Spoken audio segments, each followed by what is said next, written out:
Hello and welcome to a special video where, thank you to 23 Penguins 32, he pointed out I made one big problem in my last DMG video.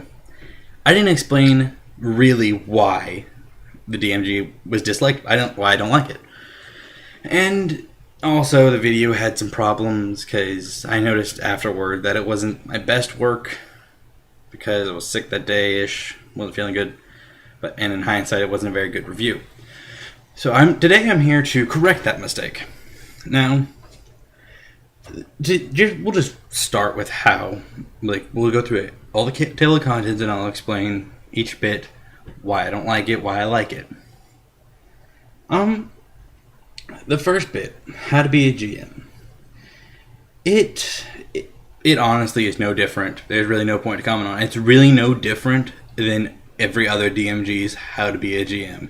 It kind of goes into what you need to play and all that stuff. It's run-of-the-mill. It's no different than any of the other ones. Then it goes into running a game. Now here's where it begins to break away from the other ones, because it focuses more on how to play. I don't want to say it's like it covers like narrations, pacing, props, those types of things. It really goes into how to, DM effectively, how to really make a memorable game. And I liked that. I really like that part of it. And it goes into what kind of ways to teach the game. And another thing is it really goes into backgrounds for your characters, so they give them a lot more role-playing flair. So that really, I like that a lot. I mean, you didn't see backgrounds and character archetypes until the PHP 2 of 3.5. So I'm a big fan of like the backgrounds, because they had it in second edition kind of with your skills, which really would be used to build a background. So I'm a big fan of it. I really like it. I think it adds a lot to your character. It allows you to kind of visualize your character, flesh it out a lot more. So, I mean, the running the game section of this book is great. I love it. It's 15 pages of very, very helpful information. Then the next part goes, the next 20-ish pages go into combat encounters and how they work.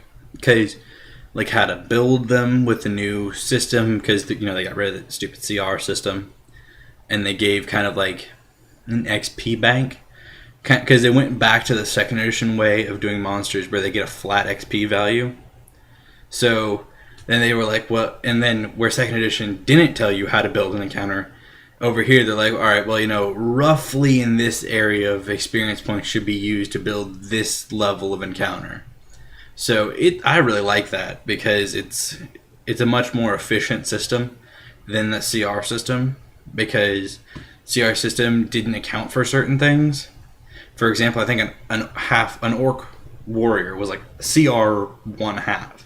So the group's supposed to fight like 2 of them to 4 of them. So it's like 2 orcs to 4 PCs.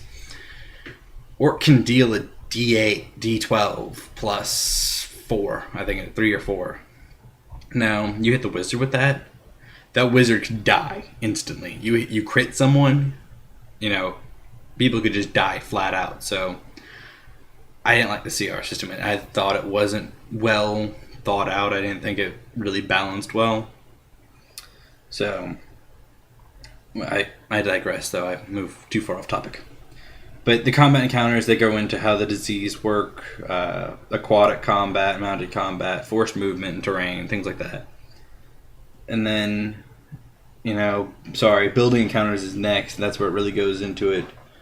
So it's 20 pages of combat encounters, how to do them, surprise, initiative, running combat, when things are over, special things like aquatic, flying, stuff like that.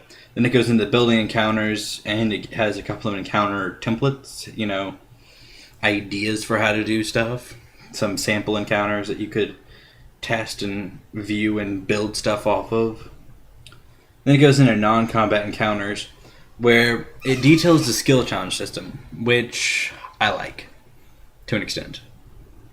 I like them because they allow you to really get a feel for something being strenuous. You know, instead of lockpicking being one check, or disarming a trap could be one check, it can be like 3 or 4 depending on how complex the trap is. So essentially you're taking out each part. So I like that. Then it goes into puzzles and traps and hazards. Now, my problem with these, the traps aren't well done. I mean, they're alright, but there's only a handful per area of leveling. So you either A, end up with a trap that's too damn powerful, or B, you end up with a trap that's too weak for what you're trying to do. So it's a gamble, and I don't like traps to begin with. I think they're cheap. I think they're cheap player kills. So I try and avoid them as they are, but every time when I do like to use them, I want them to be good. And then it goes into adventures.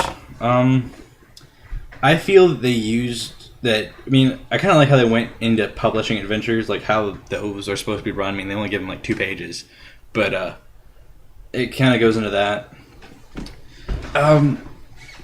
It goes into adventure settings, so it's trying to help you build good adventures, but they don't cover it as much as I would like to see, because I've read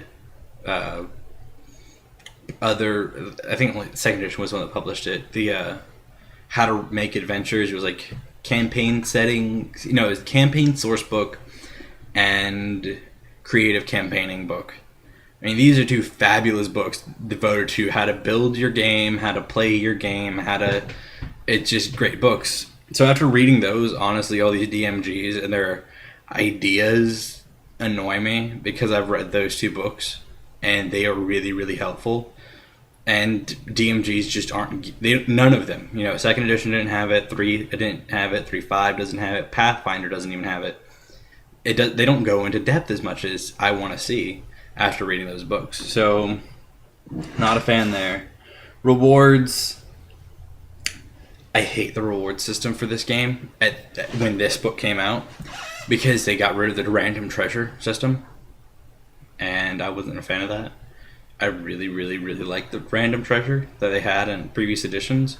So when they took that out, I was annoyed.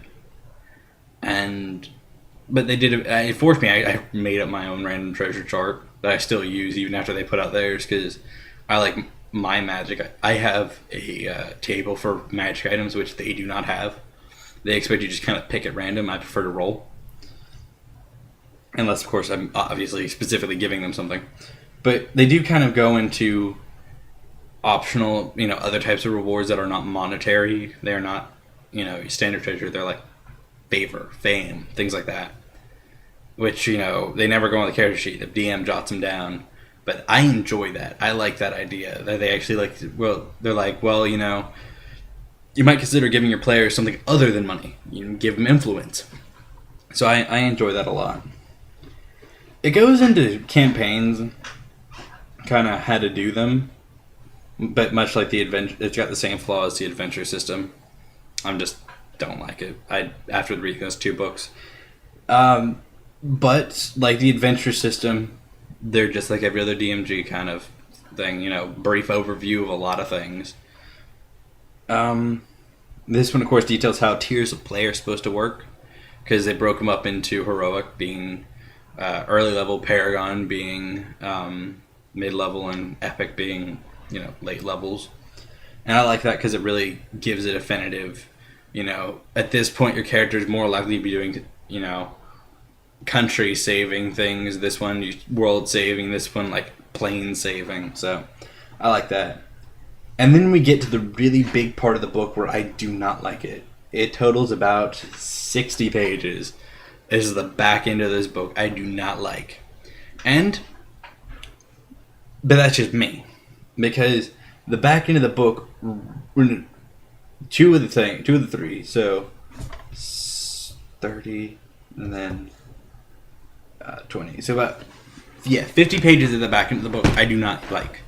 Because they go into their, generic world. Their where they're building everything, so it's not really world specific, but it kind of is because it's still theirs. I don't like that. I don't like how they did that. I felt that they should have had more neutral made stuff.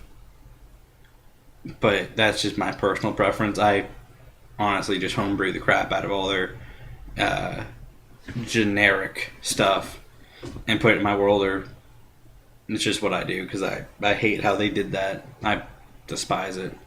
And what they do is they go overview just enough to get your mind going, but then they're like, well, over here, if you want more, maybe you're going to have to buy our shit. And I was like, no, I don't like that. And it's nothing really it's new to 4th edition. I mean, every other edition, I mean, shit, the 2nd edition core books, at the very back, they'll detail each of their campaign settings and then be like, and now you can't know anything because we've broken up the core setting into like 3 box sets that are like $30 each. So that's nothing really new to 4E. But on the back, it goes into mapping settlements, the wild, starvation, thirst, and suffocation, the plains and gods, and the artifacts, as I said before, and languages, which I covered in the other video. They detail their town of Fallcrest, which it's obviously their world only type thing. And then we get to something that was probably at one point useful, but really, really wasn't done well, is the DM's Toolbox chapter, where it goes into how to create monsters and combat NPCs. And I thought it maybe at one point they would probably have been good, but they've become obsolete and they weren't well detailed how to use the rules to the extent that I'd like. I mean, I've ended up just kind of homebrewing monsters by taking bits and pieces of things from the monster manual that I liked. So I just don't like that area of the book either. It's got some stuff, I mean, it goes into how to design other things, like NPCs. So it's not all bad, but it's just not what I would have liked to have seen. Here, I'll even pull it up. Where is it?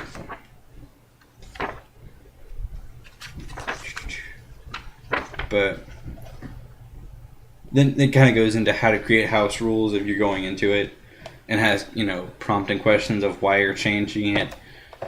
Will it really be better or not? I mean, just kind of general guideline stuff. So, no to answer your question, 23 Penguins, there is no hard and fast, role-playing thing. I mean, they've got a couple of pages devoted to,